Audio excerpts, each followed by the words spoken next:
Hello बच्चों, कैसे हो आप। और आज की हिंदी क्लास में मैं आपको सुनाने जा रही हूँ एक प्यारी सी कहानी। कहानी का नाम है सच्चे मित्र। सच्चे मित्र मतलब बेस्ट फ्रेंड्स। तो कहानी को आप पूरा सुनेंगे क्योंकि इस कहानी में दो मित्र हैं, दीपक और नीरज। तो ये जो मित्र हैं किस तरह से बेस्ट फ्रेंड्स बन जाते हैं, सच्चे मित्र बन जाते हैं, और इस कहानी के जरिए वो आपको क्या सिखाना चाह रहे हैं, क्या बताना चाह रहे हैं, तो वो भी हम जानेंगे और साथ में हिंदी पढ़ना भी सीखेंगे। तो सबसे पहले आपको क्या रख लेनी है अपने साथ, एक नोटबुक। कोई भी रफ नोटबुक अपने साथ रख लीजिए। पढ़ते जाना है, शब्दों को सीखते जाना है। तो चलिए अपनी कहानी स्टार्ट करते हैं।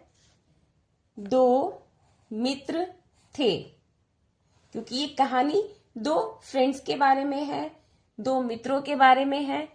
एक का नाम दीपक था और दूसरे का नाम नीरज।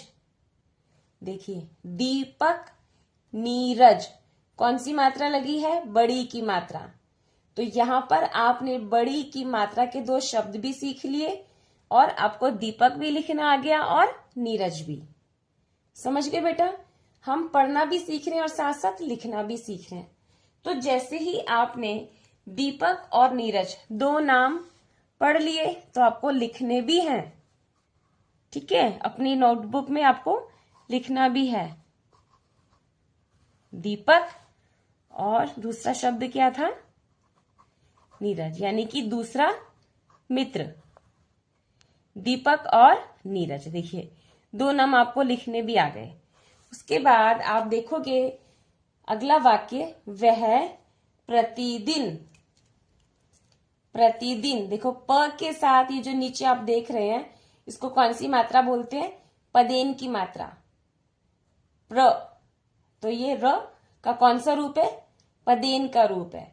इसके लिए मैंने ऑलरेडी वीडियो बनाई हुई है जिसमें आप सीख सकते हैं कि पदेन की मात्रा के कौन कौन से शब्द होते हैं। तो ये कौन सा शब्द है? पदेन की मात्रा का शब्द प्रतिदिन। तो इसको भी आप लिखना सीखेंगे।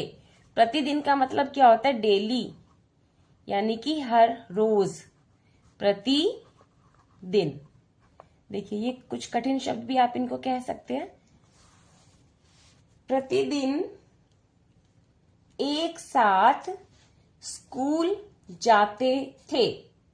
प्रतिदिन मीन्स हर रोज। वह प्रतिदिन एक साथ स्कूल जाते थे। अब स्कूल को क्या करते हैं बच्चे? कई बार लिख देते हैं पूरा सा और छोटे की मात्रा लगा देते हैं, तो ये गलत हो गया। आपको लिखना भी सीखना है और पढ़ना भी सीखना है। आधा स लगाएंगे, स्कूल। ओके, इंग्लिश में कैसे लिखते हैं? SCHOOL। तो यहाँ पे जो डबल ओ का साउंड है कैसा है? बड़ा ऊ। Okay, school. वह प्रतिदिन एक साथ स्कूल जाते थे, एक साथ खेलते थे। अब क्योंकि दोनों बेस्ट फ्रेंड्स हैं, सच्चे मित्र हैं, तो एक साथ स्कूल भी जाते हैं और एक साथ खेलते भी हैं। एक दिन स्कूल जाते समय रास्ते में दोनों को एक भिखारी मिला। देखिए, रास्ते, अगर आपने इस तरह से लिखा तो गलत। इसमें आधा सा हम प्रयोग करेंगे। रास्ते आधे अक्षर वाले शब्द कहलाएंगे ये। ओके, रास्ते में दोनों को एक भिखारी, देखिए भी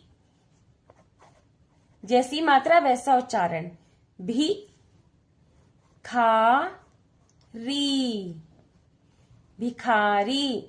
तो छोटी की मात्रा में छोटा उच्चारण और बड़ी की मात्रा में बड़ा उच्चारण।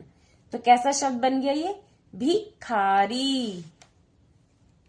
रास्ते में दोनों को एक भिखारी मिला। वह भूखा, भूखा और प्यासा। अब प्यासा को लिखना सीखेंगे आप। प्य, आधा प, प्या सा। अगर आपने पूरा पा लिख दिया तो क्या बन जाएगा? प्यासा। पया, हमें तो क्या चाहिए? प्या, प्यासा। उच्चारण को समझिए, प्यासा। तो आधा प के लिए छोटी सी ध्वनि निकालेंगे, प की, प्य। और ये क्या है? प, ये प्य। ठीक है, प्य। प्यासा था। दीपक ने उससे पूछा, तुम्हें क्या चाहिए? देखिए बेटा, रास्ते आधा स, प्यासा आधा प, तुम्हें आधा म, क्या आधा क। तो ये कौन से शब्द हो गए? आधे अक्षर वाले शब्द। इसकी भी ऑलरेडी मैंने वीडियो बनाई हुई है, आप मेरे चैनल पर पढ़कर लिखकर सीख सकते हैं। ओके, कौन से शब्द है ये? आधे अक्षर वाले शब्द। तो दोनों जब स्कूल जा रहे थे तो उनको रास्ते में एक भिखारी मिला, जो कि भिखारी कैसा था? भूखा और प्यासा। तो दीपक ने उससे क्या पूछा? तुम्हें क्या चाहिए? अब आप देख सकते हैं, दीपक ने भिखारी से पूछा, तुम्हें क्या चाहिए?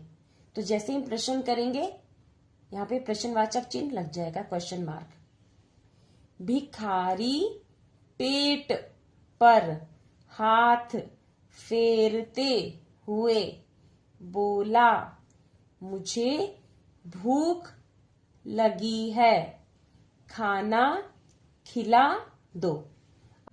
अब भिखारी क्या बोला? मुझे भूख लगी है, मुझे खाना खिला दो। तो भिखारी इनको बता रहा है, मुझे भूख लगी है, खाना खिला दो। दोनों ने भिखारी को अपना भोजन दे दिया। अब क्योंकि स्कूल जा रहे थे तो उनकी मम्मी ने उनके लिए लंच बनाया होगा, तो वो भिखारी को देने लगे। क्योंकि भिखारी भूखा था, इसलिए उन्होंने क्या किया? अपना भोजन। तो भोजन को लिखेंगे, कैसे लिखेंगे? भ के साथ छोटू की मात्रा, भो जन। ओके, भोजन दे दिया। भोजन खाकर भिखारी बहुत खुश हुआ।